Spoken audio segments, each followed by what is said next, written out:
নমস্কার, সারথী হিসেবে সবাইকে স্বাগত জানাই। টেস্টি টেস্টি টেস্টি আমরা বাঙালির গোষ্ঠী। আজ আমি নিয়ে এসেছি এঁচোড় চিকেন।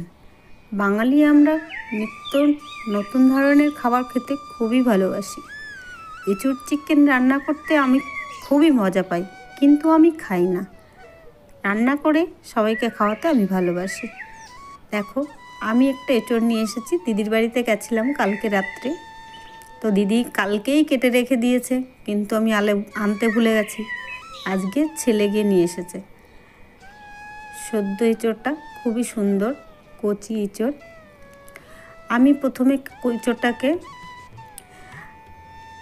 কেটে আঠা ফেলে নিয়ে এবার ছাড়িয়ে পিস করে নিলাম। এবার পিস করে নিয়ে আমি আলুগুলো কেটে নিয়েছি আগে থেকেই। সেই বাসি জলে ভিজাতে হবে, তাহলে কালারটা খুবই সুন্দর থাকবে।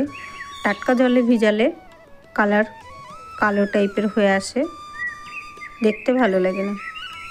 আমি আলু পিস করে নিয়েছি আগে থেকে, সেগুলো এখন ভেজে নেব।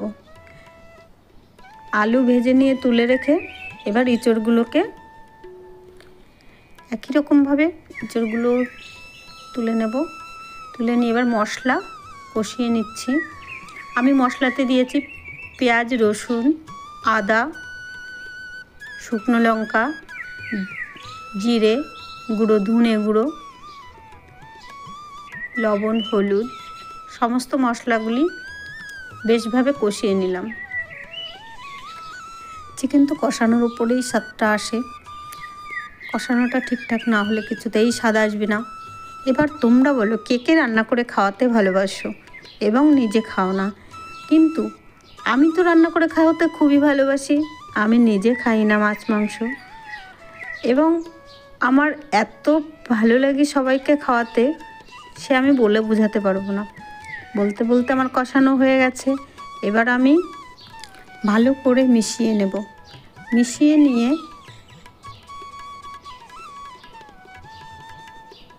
এবার ঢাকা দেব।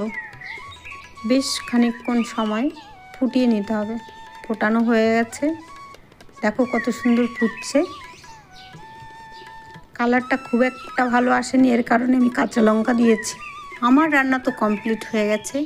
এবার কে কে রান্না করে খেতে চাও সেটাও কিন্তু বলো। এবার আমি বাচ্চাদের খেতে দেব। আজকের ভিডিওটি এই পর্যন্ত। ধন্যবাদ।